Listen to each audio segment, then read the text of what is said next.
ജ്യോതിഷ ഹസ്തരേഖ സംബന്ധമായ ഈ എളിയ വീഡിയോയിലേക്ക് എല്ലാവർക്കും സ്വാഗതം. ഇന്ന് പറയാൻ പോകുന്നത് രാത്രി ഉറങ്ങുന്നതിന് തൊട്ട് മുമ്പ് പടിഞ്ഞാറ് ദിക്കിലേക്ക് നോക്കി ഈ പറയുന്ന ഒരു വരി ഈ പറയുന്ന രീതിയിൽ ഉരുവിട്ടാൽ നിങ്ങളുടെ കയ്യിലുള്ള സമ്പത്ത് അല്ലെങ്കിൽ പണം അത് ലക്ഷങ്ങളായിട്ട് വർദ്ധിച്ചു വരും എന്നുള്ളതാണ്.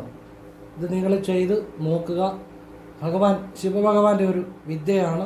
ഏതൊരാൾക്കും ചെയ്യാവുന്ന കാര്യമാണ്, നല്ല കാര്യമാണ്. നിങ്ങളുടെ ജീവിതത്തിൽ ഒരുപാട് ഐശ്വര്യങ്ങൾ വന്നു ചേരും ഭഗവാന്റെ അനുഗ്രഹത്താൽ. നിങ്ങൾ ചെയ്തു നോക്കുക. പറയുന്ന രീതിയിൽ ചെയ്താൽ നിങ്ങൾക്ക് ഏറ്റവും വലിയ സന്തോഷവാനും ഏറ്റവും സമ്പത്തും ഐശ്വര്യമൊക്കെ ശിവഭഗവാൻ തരും. ശരിയായിട്ട് ചെയ്തില്ലേ ഒരു ബലം കിട്ടത്തില്ല. അത് മനസ്സിലാക്കി ശരിയായിട്ട് ചെയ്താൽ ജീവിതത്തിൽ എല്ലാം ഭഗവാൻ നൽകും. എന്നാലാവുന്ന രീതിയിൽ ഞാൻ വിശദമായിട്ട് പറഞ്ഞു തരുന്നുണ്ട്. നിങ്ങളത് പ്രയോജനപ്പെടുത്തുക. അതുപോലെ തന്നെ പണം നമ്മളെ എങ്ങനെ സൂക്ഷിക്കണം, നമ്മുടെ കയ്യിൽ പണം എങ്ങനെ വെക്കണം, അതുപോലെ വീട്ടിൽ പണം എങ്ങനെ വെക്കണം, ഇങ്ങനെയുള്ള ചില സാമ്പത്തികമായി ബന്ധപ്പെട്ട ചില രഹസ്യങ്ങൾ പറഞ്ഞു തരുന്നുണ്ട്. അതുപോലെ തന്നെ ഹസ്തരേഖാ രഹസ്യം, നിങ്ങളൊരു തട്ടിപ്പിലും വെട്ടിപ്പിലും പോയി ചാടാതിരിക്കാൻ വേണ്ടി ഒരു ഹസ്തരേഖാ രഹസ്യം പറഞ്ഞു തരുന്നുണ്ട്. നിങ്ങൾ തന്നെ നിങ്ങളുടെ കയ്യിൽ നോക്കിക്കഴിഞ്ഞാൽ അത്തരം രേഖ ഉണ്ടെങ്കിൽ നിങ്ങൾക്ക് അത്തരം ആപത്തുകളിൽ പോയി ചാടാതിരിക്കാൻ നിങ്ങളെ രക്ഷിക്കുന്ന ഒരു മന്ത്രവും പറഞ്ഞു തരുന്നുണ്ട്. പിന്നെ നിങ്ങൾ ശ്രദ്ധിക്കുക കൂടെ ചെയ്യുക. ലക്ഷങ്ങൾ ലാഭിക്കാം, ഒരു തട്ടിപ്പിലും പോയി ചാടത്തുമില്ല. ആ ഒരു രേഖ മനസ്സിലാക്കി ആ മന്ത്രം ജപിച്ചാൽ അത് അവസാനമൊക്കെ ആയിട്ടായിരിക്കും പറയാൻ, കാരണം ഈ കാര്യങ്ങളെല്ലാം പറഞ്ഞു വരണമല്ലോ. അപ്പോൾ നിങ്ങൾ മുഴുവൻ കാണാൻ ശ്രമിക്കുക. തീർച്ചയായിട്ടും നിങ്ങൾക്കത് പ്രയോജനം ചെയ്യും. എല്ലാവരും ഈശ്വരൻ അനുഗ്രഹിക്കട്ടെ എന്ന് ഹൃദയത്തിൽ നിന്ന് പ്രാർത്ഥിച്ചുകൊണ്ട്, ഈശ്വര എന്നെ പ്രാർത്ഥിച്ചുകൊണ്ട് നിങ്ങൾക്ക് വിശദമായിട്ട് പറഞ്ഞു തരുവാണ്. വീഡിയോ മുഴുവൻ കാണാൻ ശ്രമിക്കുക. അതോടൊപ്പം നിങ്ങൾക്ക് വീഡിയോ ഇഷ്ടപ്പെട്ടെങ്കിൽ നിങ്ങൾ സബ്സ്ക്രൈബ് ചെയ്യാത്തവർ സബ്സ്ക്രൈബ് ചെയ്യുക, ലൈക്ക് ചെയ്യുക. ഇനിയും ഈ നിങ്ങൾക്ക് സംഖ്യാജ്യോതിഷ ഹസ്തരേഖ ഗ്രഹനില ഇതൊക്കെയാണ് ഞാൻ ചെയ്യുന്നത്. നിങ്ങൾക്ക് വർക്ക് ചെയ്യാൻ നോക്കാൻ താല്പര്യമുണ്ടെങ്കിൽ വാട്സപ്പ് വെച്ചിട്ടുണ്ട്. ആ വാട്സപ്പിൽ ഇടുക. ഫ്രീ ആകുമ്പോൾ ഞാൻ റിപ്ലൈ തരും. എല്ലാവർക്കും റിപ്ലൈ തരാൻ പറ്റത്തില്ല, കാരണം ഒരുപാട് മെസ്സേജുകളാണ് വരുന്നത്. പറ്റുന്നവർക്ക് ഫ്രീ ആകുന്നതനുസരിച്ച് എങ്ങനെ ചെയ്യുന്ന രീതി പറയും. ഞാൻ നല്ല കാര്യങ്ങൾ മാത്രമേ പറയാറുള്ളൂ.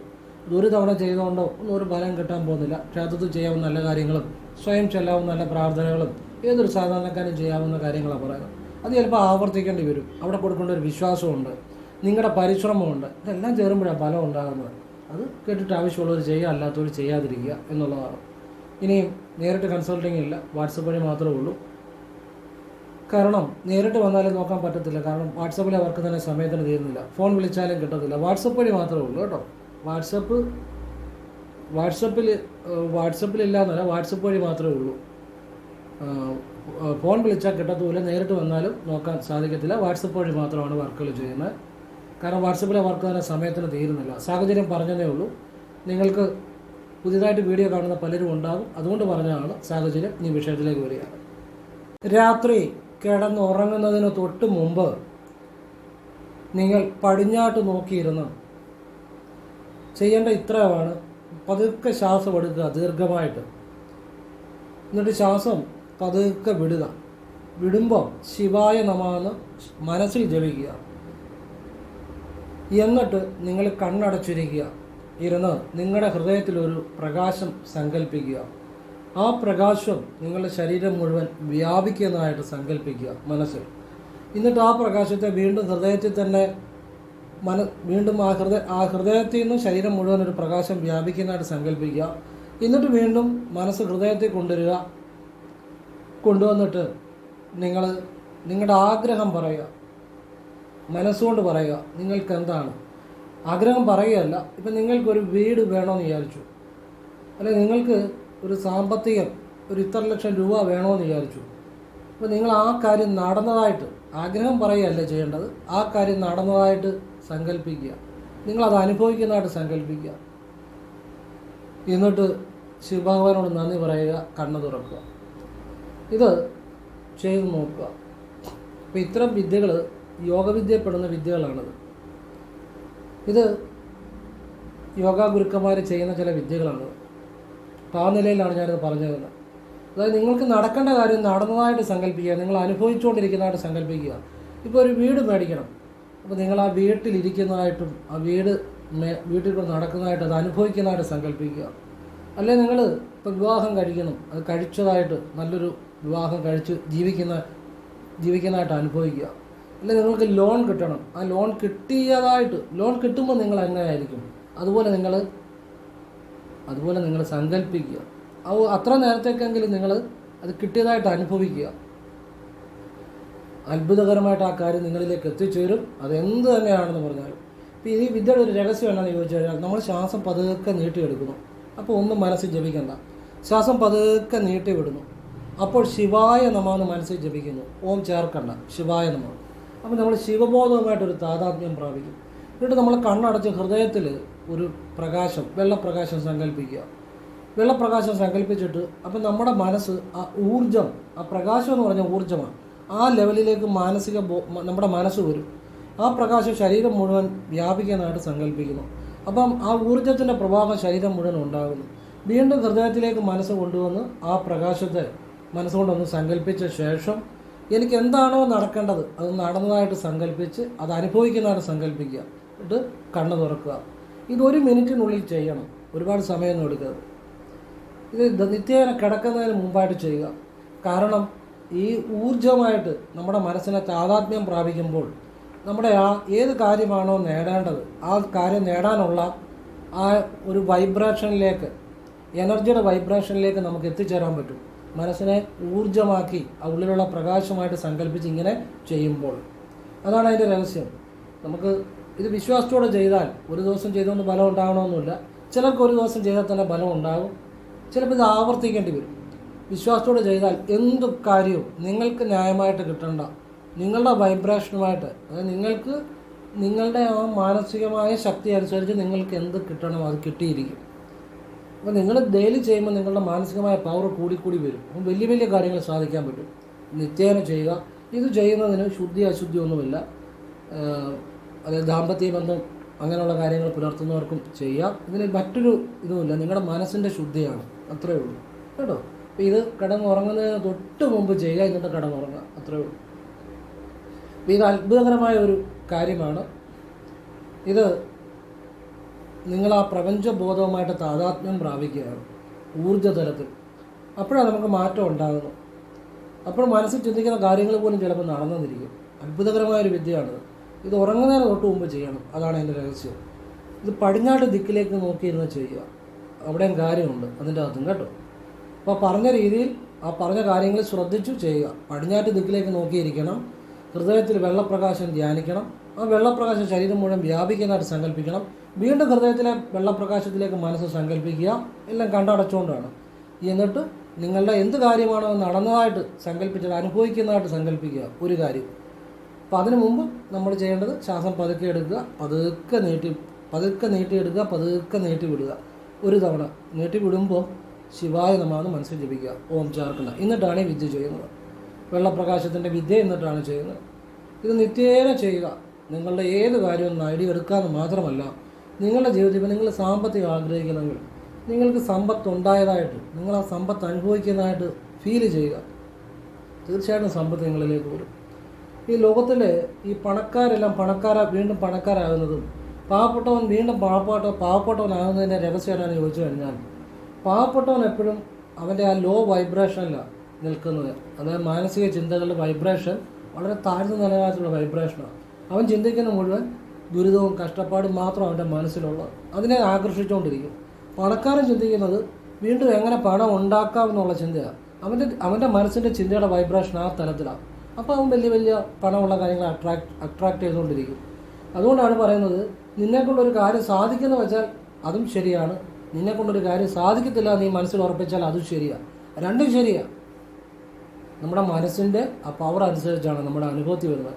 ഞാനതുകൊണ്ട് എല്ലാവരോടും പറയും, നിങ്ങൾ എപ്പോഴും ദുഃഖവും ദുരിതവും പറഞ്ഞുകൊണ്ട് നടക്കരുത്. നിങ്ങൾ നല്ല കാര്യങ്ങൾ ചിന്തിക്കുക, നിങ്ങൾ നല്ല നല്ല സങ്കല്പങ്ങൾ വെക്കുക. അല്ലാതെ എപ്പോഴും ഈ കഷ്ടവും ദുരിതവും പറഞ്ഞു നടക്കുന്നവർക്ക് എപ്പോഴും ദുരിതങ്ങൾ തന്നെ വന്നുകൊണ്ടിരിക്കും. നല്ലത് ചിന്തിക്കുന്നു, നല്ല കാര്യങ്ങൾ ചെയ്യുന്നു, ഈശ്വരാഗ്രഹത്തിന് വേണ്ട കാര്യങ്ങൾ ചെയ്യുന്നു, എപ്പോഴും നല്ലത് പറയുന്നു, എപ്പോഴും സന്തോഷമായിരിക്കുന്നു, അവർക്ക് എപ്പോഴും അങ്ങനെയുള്ള കാര്യങ്ങൾ വന്നുകൊണ്ടിരിക്കും. അപ്പോൾ അത് ഒരു പ്രകൃതി നിയമമാണ്. അപ്പോൾ അത് നിങ്ങൾ മനസ്സിലാക്കുന്ന അപ്പോൾ തൊട്ട് ജീവിതം മാറും, യാതൊരു സംശയവും വേണ്ട. ഇനി പണത്തെക്കുറിച്ചുള്ള മറ്റു ചില രഹസ്യങ്ങൾ പറഞ്ഞുതരാം. പണം സൂക്ഷിക്കാൻ ഞാനീ പറയുന്ന കാര്യം നിങ്ങൾ ചെയ്ത് നോക്ക്. ഞാനീ പറയുന്ന നിങ്ങൾ പണം ഒന്ന് സൂക്ഷിച്ചു നോക്ക്. ഉറപ്പായിട്ട് നിങ്ങൾക്ക് സാമ്പത്തികം ഇഷ്ടംപോലെ വന്നുകൊണ്ടിരിക്കും. അതായത് നമ്മുടെ പോക്കറ്റ്, ഈ ഷർട്ടിൻ്റെ, പുരുഷന്മാരാണെങ്കിൽ ഷർട്ടിൻ്റെ ഇടത് സൈഡിൽ ഷർട്ടിനുള്ളിൽ ഒരു പോക്കറ്റ് വയ്ക്കുക, അതിനകത്ത് പണം വയ്ക്കുക. നിങ്ങൾ ചെയ്ത് നോക്കൂ, പൈസ വന്നുകൊണ്ടിരിക്കും. പൈസ എടുക്കുമ്പോഴും വയ്ക്കുമ്പോഴും ചിദാനന്ദ രൂപം ശിവോഹം ജഗത് സർവം ശിവോഹം എന്ന മന്ത്രം ജപിച്ചിട്ട് പണം എടുക്കുകയും വെക്കുകയും ചെയ്യുക. അത്ഭുതകരമായിട്ട് നിങ്ങളുടെ ജീവിതത്തിലേക്ക് സാമ്പത്തികം വരും. പിന്നെ സ്ത്രീകളാണെങ്കിൽ അവർക്ക് ചുരിദാറൊക്കെ ഇപ്പം കൂടുതൽ ഉപയോഗിക്കുന്ന ഇടത് പോക്കറ്റിൽ, ചുരിദാറിൻ്റെ ഇടത് പോക്കറ്റിൽ പണം വയ്ക്കാം. ഇനി സ്ത്രീകൾക്കും പുരുഷന്മാർക്കും പൊതുവായിട്ട് ചെയ്യാവുന്ന ഒരു കാര്യം പറഞ്ഞുതരാം. ഇപ്പോൾ ഇതുപോലെ ഒരു മൊബൈലിൻ്റെ കവറിനുള്ളിൽ ATM കാർഡ് വെക്കുക, പണം വയ്ക്കുക. ഒരുപാട് പണമൊന്നും വയ്ക്കേണ്ട, 100-50 രൂപയൊക്കെ വെച്ചാൽ മതി. അത് പൈസ വന്നോളും. വെച്ചിട്ട് മൊബൈൽ വെക്കുക. അത്ഭുതകരം. അപ്പോൾ ഇത് ദിവസം ഇതൊന്ന് എടുത്തിട്ട് വെക്കണം. ഈ പണം മാറുകയൊക്കെ ചെയ്യാം, ദിവസവും മാറുകയൊക്കെ ചെയ്യാം, മാറാതിരിക്കാനൊന്നും കുഴപ്പമില്ല. അപ്പോൾ ദിവസം ഈ പണം എടുത്തിട്ട് വെക്കണം. അപ്പോൾ എടുക്കുന്നതിനും വെക്കുന്നതിനും മുമ്പ് ചിദാനന്ദ രൂപം ശിവോഹം ജഗത് സർവം ശിവോഹം എന്ന് ജപിക്കണം. അത്ഭുതകരമായിട്ട് പണം വരും. ഞാൻ പറയുന്നത് അനുഭവത്തിൻ്റെ അടിസ്ഥാനത്തിലാണ്. എത്രയോ ആളുകളുടെ ജീവിതത്തിൽ ഞാൻ ഈ പറഞ്ഞ കാര്യങ്ങൾ ചെയ്തു ജീവിതം മാറിയിട്ടുണ്ട്. ഇതിനകത്ത് വേറെ വലിയ കാര്യമൊന്നുമില്ല. ഇപ്പം നിങ്ങളുടെ ഷർട്ടിൻ്റെ ഇടത് സൈഡിലെ, ഇപ്പോൾ ഇടത് സൈഡിൽ പോക്കറ്റ് കാണും, അല്ലെ പോക്കറ്റ് കാണത്തില്ല. അപ്പോൾ ഇടത് സൈഡിൽ നിങ്ങൾ ഷർട്ടിനുള്ളിൽ പോക്കറ്റ് വയ്ക്കുക, ഷർട്ടിനുള്ളിൽ.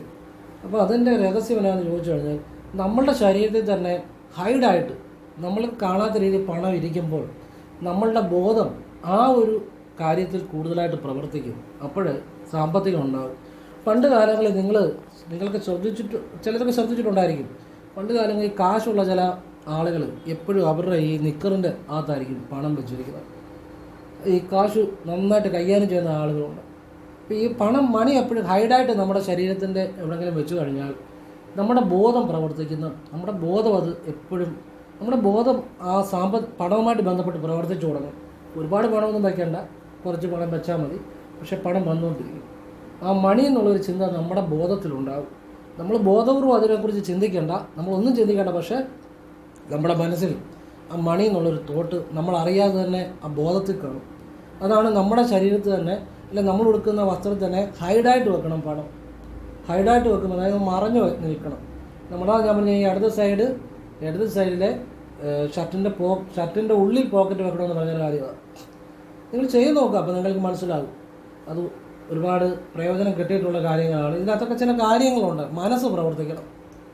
നമ്മുടെ ബോധമനസ്സല്ല പ്രവർത്തിക്കേണ്ടത്, ഉപബോധ മനസ്സ് പ്രവർത്തിക്കണം. അപ്പോഴാണ് നമുക്ക് മാറ്റം ഉണ്ടാകുക. ബോധമനസ്സിന് എപ്പോഴും സംശയമാണ്, ബോധമനസ്സിന് എപ്പോഴും അനലിറ്റിക്കാണ്. അത് എപ്പോഴും വിശകലനം ചെയ്തുകൊണ്ടിരിക്കും. എന്നാൽ സബ് കോൺഷ്യസ് മൈൻഡിലേക്ക് എന്ത് ചെന്നാലും അവിടെ ആഗ്രഹം സാധിച്ചു കിട്ടും, അവിടെ അത്ഭുതങ്ങൾ സംഭവിക്കുന്നതാണ്. പലരും ഈ അനലറ്റിക് മൈൻഡിൽ കിടന്ന ജീവിതം മുഴുവൻ ജീവിച്ചു തീർക്കുന്നത്. അതുകൊണ്ടാണ് ജീവിതത്തിൽ മാറ്റം ഉണ്ടാകുന്നത്. ഇപ്പം നമ്മൾ കണ്ടു, വലിയ വിദ്യാഭ്യാസം ഇല്ലാത്ത ഒരാളെങ്കിൽ പോലും ചില തൊഴിലുകൾ ചെയ്ത് അവർ വലിയ സമ്പന്നരായിട്ട് വിദ്യാഭ്യാസം ഉള്ളവരെ അവർക്ക് കീഴ് ജീവനക്കാരായിട്ട് വെക്കും. എന്തുകൊണ്ടാണെന്നറിയോ? അവൻ്റെ മനസ്സിൽ അവൻ വലിയവനാണ്. അവൻ്റെ ഉപബോധ മനസ്സ് പ്രവർത്തിക്കുന്നതുകൊണ്ടാണ്. മറ്റവൻ്റെ അനലറ്റിക് മൈൻഡാണ് പ്രവർത്തിക്കുന്നത്. അവനെല്ലാം കണക്കും കൂട്ടിയിരിക്കും, എല്ലാം കണക്കിൻ്റെ അടിസ്ഥാനം നോക്കിക്കൊണ്ടിരിക്കും. മറ്റവന് കണക്കൊന്നുമില്ല, അവന് വലിയ സങ്കല്പമായിരിക്കും. വലിയ സ്ഥാപനങ്ങൾ ഇടുന്നു, ഒരുപാട് തൊഴിലാളികളെ വയ്ക്കുന്നു, അതൊന്നും അവന് സംശയമില്ല. അങ്ങനെ സങ്കല്പിക്കുമ്പോഴാണ് ആ കാര്യങ്ങൾ നടക്കുന്നത്.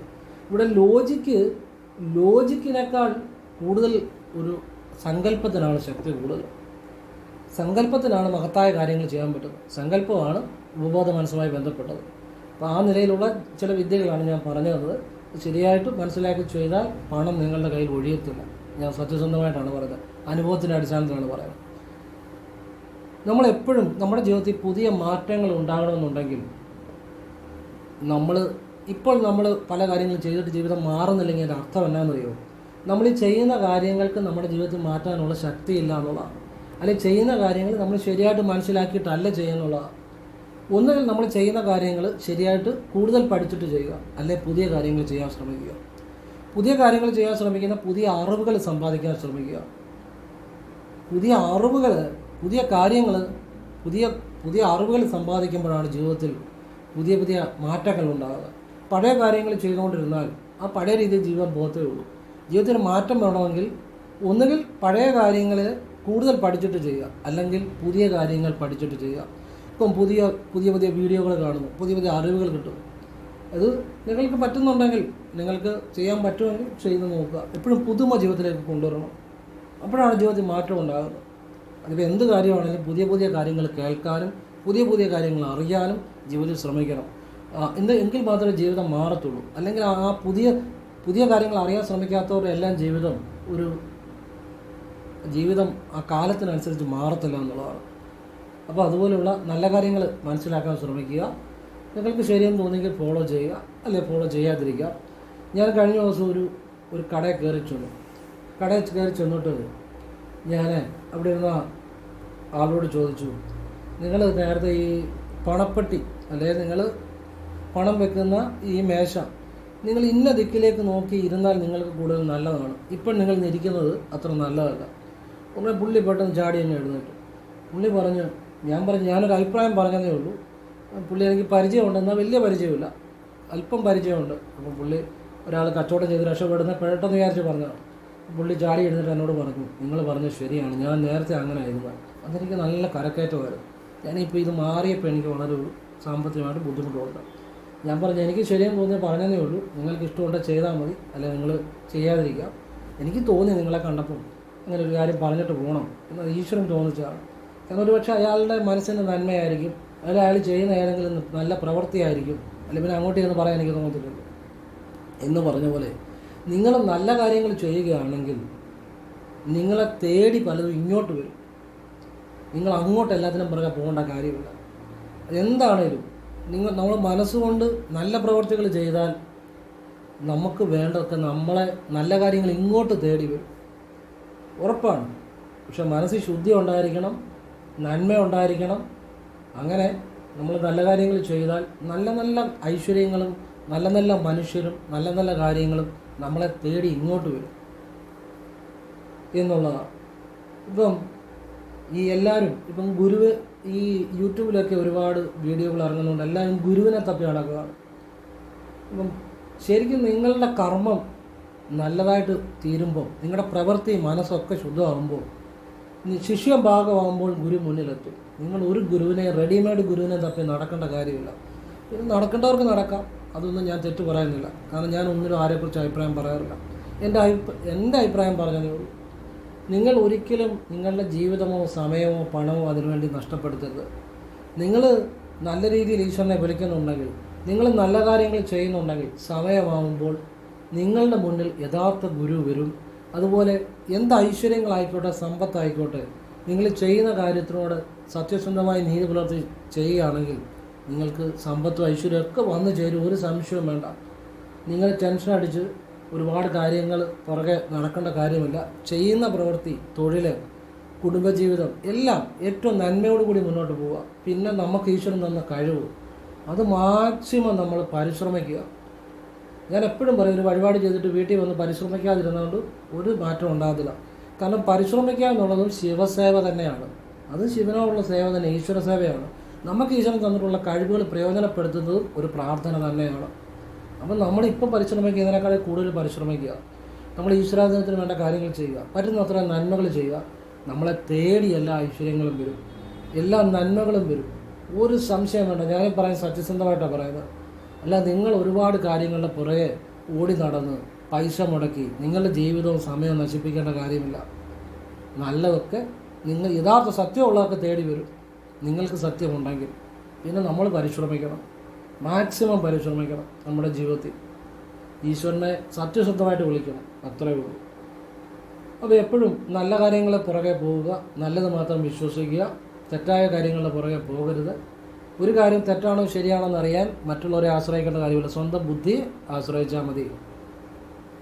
ഇപ്പോൾ നമ്മൾ പലപ്പോഴും കണ്ടിട്ടുണ്ട്, പക്ഷികൾ വന്ന് ഈ മരച്ചില്ല ഇരിക്കുന്നു. അതുങ്ങൾ ആ മരച്ചില്ല ഒടിഞ്ഞാലും അതുങ്ങൾക്ക് പറന്നു പോകാൻ പറ്റും. ആ ധൈര്യം ഉള്ളതുകൊണ്ടാണ് മരച്ചില്ല ഇരിക്കുന്നത്. കാരണം പക്ഷികൾ വിശ്വസിക്കുന്നത് മരത്തിൻ്റെ ചില്ലയുടെ ബലത്തിലല്ല, സ്വന്തം ചിറകുകളുടെ ബലത്തിലാണ് എന്ന് പറഞ്ഞ പോലെ നിങ്ങൾ സ്വന്തം ബുദ്ധി, സ്വന്തം കഴിവിൽ വിശ്വസിക്കാൻ തുടങ്ങിയാൽ നിങ്ങളെ ആർക്കും ഒന്നും ചെയ്യാൻ പറ്റത്തില്ല. ഇത് മറ്റുള്ളവരല്ല പലപ്പോഴും വിശ്വസിക്കുന്നത്. മറ്റു ആവശ്യമില്ലാതെ ഒരു വിവരമില്ലാത്ത ഒരുത്തിൻ്റെയൊക്കെ പുറകെ പോയി അവർ പറയുന്ന കാര്യങ്ങളും കേട്ട് മണ്ടത്തരങ്ങളും ചെയ്ത് ജീവിതം നശിപ്പിക്കുന്ന എത്രയോ ആളുകളുണ്ട്. നമ്മുടെ സ്വന്തം ബുദ്ധിയെ വിശ്വസിക്കുക, കഴിവിനെ വിശ്വസിക്കുക, ഒരിക്കലും നല്ല കാര്യങ്ങൾ തിരഞ്ഞെടുക്കുക. ഒരിക്കലും ഒരു പരാജയങ്ങളും ഉണ്ടാകത്തില്ല. പല മണ്ടന്മാരുടെയും പല തെറ്റായ കാര്യങ്ങളുടെ ചെയ്യുന്നവരുടെയും പുറകെ പോയി കഴിഞ്ഞാൽ ഒരിക്കലും ജീവിതത്തിൽ നല്ലത് പ്രതീക്ഷിക്കരുത്. നല്ലത് ചെയ്താലല്ലേ നല്ലത് പ്രതീക്ഷിക്കാവുള്ളൂ. നമ്മളൊരു വിത്ത് ഇടുന്നതനുസരിച്ചല്ലേ ആ വിത്തിൻ്റെ ആ ഫലം ലഭിക്കത്തുള്ളൂ. വിത്ത് എങ്ങനെയാണെന്നനുസരിച്ച് ആ വിത്തിൻ്റെ ഫലവും വരുന്നത്. നല്ല കാര്യങ്ങൾ നമ്മൾ മുളപ്പിക്കാൻ ശ്രമിച്ചാൽ നല്ല കാര്യങ്ങളുടെ വിത്തിട്ടാൽ നല്ലത് ഫലം കിട്ടും. ഞാൻ പൊതുവായിട്ട് പറഞ്ഞതേ ഉള്ളൂ. ഇന്നത്തെ കാലത്ത് ഒരുപാട് തെറ്റായ കാര്യങ്ങളൊക്കെ ഉണ്ട്. നമ്മളതിൻ്റെ ഒന്നും പുറകെ പോകരുത്. നല്ല കാര്യങ്ങൾ അത് പോകുന്നവരുടെ അത് പോകുന്നവരുടെയും കൂടെ കുഴപ്പമാണ്. കാരണം എല്ലാവർക്കും സാമാന്യ ബുദ്ധിയുണ്ട്, അത് പ്രയോജനപ്പെടുത്തണം. നല്ല കാര്യങ്ങളെ മാത്രം ഫോളോ ചെയ്യുക. ഇനി ഞാനൊരു ഹസ്തരേഖ രഹസ്യം കൂടെ പറഞ്ഞിട്ട് നിർത്തിയേക്കാം. നിങ്ങൾക്കത് ഉപകാരം ചെയ്യും. അതായത് പുരുഷന്മാർക്ക് വലത് കൈകൊണ്ടും സ്ത്രീകൾക്ക് ഇടത് കൈകൊണ്ടും ചിന്തിച്ചോളണം. ഇത് കണ്ടോ, ഞാനിപ്പം കാണിക്കുന്നത് ഇത് ഹൃദയരേഖ.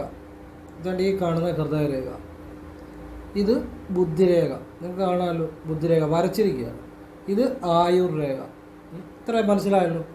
ഇനിയും ഇത് ചെറുവിരലിൻ്റെ താഴെയുള്ള ഭാഗം ബുധമണ്ഡലം, മോതിരവിരലിൻ്റെ താഴെയുള്ള ഭാഗം സൂര്യമണ്ഡലം, നടുവിരലിൻ്റെ താഴെയുള്ള ഭാഗം ശനിമണ്ഡലം, ചൂണ്ടുവിരലിൻ്റെ താഴെയുള്ള ഭാഗം വ്യാഴമണ്ഡലം. ഇത് ശുക്രമണ്ഡലം. കണ്ടല്ലോ, ഇത് ശുക്രമണ്ഡലം. ഇത് ചന്ദ്രമണ്ഡലം. കണ്ടല്ലോ, ഇത് ഇവിടെ രാഹുമണ്ഡലം വരും, ഇവിടെ കേതൂർ മണ്ഡലം വരും. സാമാന്യ അറിവിന് വേണ്ടി പറഞ്ഞതാണ്. ഇത് മധ്യ ചൊവ്വാമണ്ഡലം. കേട്ടോ, ഇതും ചൊവ്വാമണ്ഡലമാണ്, ഇവിടെയും ചൊവ്വാമണ്ഡലമുണ്ട്. അപ്പോൾ ഇത് മധ്യ ചൊവ്വാമണ്ഡലമായിട്ടും വരും. സാമാന്യ അറിവിന് വേണ്ടി പറഞ്ഞതേ ഉള്ളൂ കേട്ടോ. ഇതും ഒരു ചൊവ്വാമണ്ഡലം. ഇത് കീഴ് ചൊവ്വാമണ്ഡലം, ഇത് മേൽ ചൊവ്വാമണ്ഡലം. അപ്പോൾ ഇത്രയാണ് സാമാന്യ അറിവിന് വേണ്ടി പറഞ്ഞതാണ്. ഇതാണ് യവചിഹ്നം. ഇങ്ങനെ ഒരു വൃത്തം പോലെ കാണുന്നതാണ് യവചിഹ്നം. അപ്പോൾ ഒരാളുടെ കയ്യിൽ ഹൃദയരേഖ എന്ന് പറഞ്ഞാൽ അയാളുടെ വികാരങ്ങളെയാണ് സൂചിപ്പിക്കുന്നത്. വികാരം, ഇമോഷൻസ് എന്ന് പറയുമ്പോൾ ദേഷ്യമുണ്ട്, സങ്കടമുണ്ട്, പിന്നെ എല്ലാം വരും, അസൂയ, കുശുമ്പ്, ഇതെല്ലാം വരും. അപ്പോൾ ഈ ഹൃദയരേഖ നമുക്ക് ശരിക്കും പറഞ്ഞാൽ അല്പം വളവോടുകൂടി കാണുന്നതാണ് നല്ലത്. ഹൃദയരേഖ കണ്ടമാനം സ്ട്രൈറ്റായിട്ട് നിവർന്ന് കാണുന്നവർക്ക് പലർക്കും അവർക്ക് അത്ര ഒരു മനസ്സിനൊരു അലിവ്, മനസ്സാക്ഷി ചില കാര്യങ്ങളിൽ ചിലപ്പോൾ കുറവായിരിക്കും എന്നുള്ളതാണ്. ചിലരും അങ്ങനെ ആണോ നിർബന്ധമില്ല, പൊതുവായിട്ട് സാമാന്യമായിട്ട് പറയുന്നതാണ്.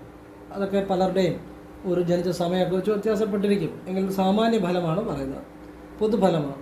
ഇനി ഹൃദയരേഖയിൽ നിന്ന് ഒരു ശാഖ താഴേക്ക് പോകുന്നു. കണ്ടല്ലോ, ഈ ശാഖയെക്കുറിച്ചാണ് പറയുന്നത്.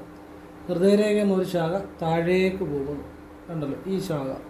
ഇങ്ങനെ ഹൃദയരേഖയിൽ നിന്ന് ഒരു ശാഖ താഴേക്ക് പോയി കഴിഞ്ഞാൽ അല്പം ശ്രദ്ധിക്കണം. നമ്പർ 1, ആ വ്യക്തിക്ക് വൈകാരികമായ അറ്റാച്ച്മെൻറ്റ് വേറെ ആരോടെങ്കിലും കൂടുതലായിരിക്കും. ഒരു സുഹൃത്തിനോടായിരിക്കും, അല്ല വേറൊരു വ്യക്തിയോടായിരിക്കും. അതുകൊണ്ട് തന്നെ അവരെ കബളിപ്പിക്കപ്പെടാൻ സാധ്യത കൂടുതലാണ്. കാരണം ബുദ്ധി അവിടെ പ്രവർത്തിക്കുന്നില്ല, വികാരമാണ് പ്രവർത്തിക്കുന്നത്. എന്തെങ്കിലും ഒരു ഇമോഷണൽ അറ്റാച്ച്മെൻറ്റ് ഒരു വ്യക്തിയോട് കൂടുതലായിട്ട് ഇവർക്ക് കാണും. അതുകൊണ്ട് തന്നെ ഇവരെ കബളിപ്പിക്കപ്പെടാം. ഇവരുടെ ബുദ്ധിയല്ല അവിടെ പ്രവർത്തിക്കുന്ന, വികാരമാണ്. അതുകൊണ്ട് പലപ്പോഴും സാമ്പത്തിക തട്ടിപ്പുകളിൽ ചെന്ന് ചാടുന്ന പല വ്യക്തികൾക്കും ആ വ്യക്തികളെ അങ്ങ് വിശ്വസിക്കുക. ഞാൻ ഈ രേഖ കണ്ടിട്ടുണ്ട്, നിങ്ങളോട് എന്തിനു പറയുന്നതെന്ന് ചോദിച്ചാൽ നിങ്ങളുടെ കയ്യിൽ ഇങ്ങനെ രേഖ ഉണ്ടെങ്കിൽ സാമ്പത്തിക തട്ടിപ്പുകളിൽ പോയി ചാടാതിരിക്കാൻ വേണ്ടിയാണ്. പറഞ്ഞാൽ മനസ്സിലായി? നിങ്ങൾ മനസ്സിലാക്കിയിട്ട് നിങ്ങൾ അതനുസരിച്ച് പ്രവർത്തിക്കുക. അപ്പോൾ നിങ്ങൾക്ക് സാമ്പത്തിക തട്ടിപ്പുകളിലോ ഒന്നും പോയി ചാടാതെ നിങ്ങളെ ഒരാൾ കബളിപ്പിക്കാൻ നിങ്ങളായിട്ട് അവസരം ഉണ്ടാക്കി കൊടുക്കരുത്. നമ്മളെ അനുവദിക്കാതെ നമ്മളെ ആർക്കും കബളിപ്പിക്കാൻ പറ്റുന്നില്ല. നമ്മൾ അനുവദിച്ചു കൊടുത്തിട്ടാണ്, അത് നിങ്ങൾക്കറിയാമല്ലോ. നമ്മൾ അനുവദിച്ചു കൊടുത്തിട്ടാണ്. നമ്മുടെ മനസ്സ് മറ്റൊരാൾക്ക് അടിമയായിട്ട് വെച്ചിട്ടാണ് നമ്മളെ ഒരാൾ പറ്റിക്കുന്നത്. അത് ചിലപ്പം അയാളുടെ വിശ്വാസം കൊണ്ടായിരിക്കും. അത് അയാളുടെ കുഴപ്പമല്ല, നമ്മുടെ കുഴപ്പമാണ്. നമ്മളത് ആ ഒരു സ്വഭാവം മാറ്റണം. സ്വന്തം ബുദ്ധിയെ വിശ്വസിക്കുക. മറ്റുള്ളവരെ അമിതമായിട്ട് നമ്മുടെ മനസ്സൊരാൾക്ക് അടിമ വെക്കാതിരിക്കുക. ഒരു കുഴപ്പമില്ല, ഒരു സാമ്പത്തിക തട്ടിപ്പിലും പോയി ചാടത്തില്ല, നിങ്ങളാരും കബളിപ്പിക്കത്തുമില്ല. നിങ്ങളിത് ശ്രദ്ധിക്കുക. അപ്പോൾ ഏറ്റവും പ്രധാനമായിട്ട് ശ്രദ്ധിക്കേണ്ടത്, ഇതൊക്കെ സാമാന്യ ഫലമാണ്, പൊതുഫലമാണ്. ഇപ്പോൾ ഇതിലുള്ളവർക്കെല്ലാം ഇങ്ങനെ സംഭവിക്കണമെന്ന് യാതൊരു നിർബന്ധവുമില്ല. എങ്കിലും ചിലർക്കെങ്കിലും ഇങ്ങനെ അനുഭവങ്ങൾ കണ്ടിട്ടുണ്ട്, അതാണ് പറയുന്നത്. അപ്പോൾ അതുകൊണ്ട് നിങ്ങൾ ചെയ്യേണ്ടത്, ഒന്ന്, നിങ്ങളായിട്ടൊരു തീരുമാനം എടുക്കുക, നിങ്ങളുടെ ബുദ്ധിയെ വിശ്വസിക്കുക. 2, പ്രാർത്ഥനയുടെ ഭാഗമായിട്ട് ഭദ്രകാളി ക്ഷേത്രത്തിൽ വെള്ളിയാഴ്ച കടുംബായുസം, ചെമ്പരത്തിമാല, രക്തപുഷ്പാഞ്ജലി ഇത് ചെയ്യുക. സാധിക്കുന്ന പോലെ ആവർത്തിക്കുക വെള്ളിയാഴ്ചകൾ രാവിലെ. നിങ്ങൾക്ക് സമ്പത്തുണ്ടാകും, ഐശ്വര്യമുണ്ടാകും, ഇതുപോലെ ഒരു പ്രശ്നങ്ങളും ഉണ്ടാകത്തില്ല. പിന്നെ നിങ്ങൾ ശ്രദ്ധിക്കാനുള്ളത് നിങ്ങളിലൂടെ ശ്രദ്ധിക്കണം. അത് നമ്മളുടെ ഭാഗം നമ്മൾ തന്നെ ചെയ്യണം. പറഞ്ഞാൽ മനസ്സിലാകും. അല്ല ദൈവത്തെ ഒന്നും കുറ്റം പറഞ്ഞിട്ട് കാര്യമില്ല. നമ്മൾക്ക് ഒരു പോരായ്മ ഉണ്ടെന്ന് നമുക്ക് മനസ്സിലായാൽ അത് നമ്മൾ പരിഹരിക്കാൻ ശ്രമിക്കണം. അപ്പോഴാണ് ജീവിതം മാറുക. അല്ല ദൈവത്തിന് എൻ്റെ അകത്ത് കാര്യമൊന്നുമില്ല, എനിക്കിങ്ങനെ ഒരു കുഴപ്പമുണ്ട്, മറ്റുള്ളവരെ അമിതമായിട്ട് വിശ്വസിക്കുന്നത്, അത് നമുക്കറിയാമായിരിക്കുമല്ലോ. നമ്മുടെ ബുദ്ധി പ്രവർത്തിക്കുമ്പോൾ അതറിയാം. അത് നമ്മൾ പരിഹരിക്കണം. നമ്മൾ അത്ര സ്വഭാവം മാറ്റണം. അത് നമ്മൾ ചെയ്യേണ്ടത്. അതിന് ദൈവം നമുക്ക് ബുദ്ധി തന്നിട്ടുണ്ട്. അല്ല ദൈവം ഇപ്പം എല്ലാ പക്ഷികൾക്കും ആഹാരം കൊണ്ട് കൊടുക്കുന്നുണ്ട്, പക്ഷെ വായിക്കൊണ്ട് വെച്ച് കൊടുക്കാറില്ല. അത് കണ്ടെത്താനുള്ള ബുദ്ധിയാണ് കൊടുക്കുന്നത്. നമുക്കും ബുദ്ധി വന്നിട്ടുണ്ട്, അത് പ്രയോജനപ്പെടുത്തുമെന്നാണ് പറഞ്ഞതിൻ്റെ സാരം. പിന്നെ പ്രാർത്ഥനയുടെ ഭാഗമായിട്ടുള്ള നല്ല കാര്യം ഞാൻ പറഞ്ഞു തന്നു. നിങ്ങൾക്കെല്ലാം പ്രയോജനപ്പെടട്ടെ. ഓം കൃഷ്ണായ നമഃ. ശിവോഹം. ശിവശിവ.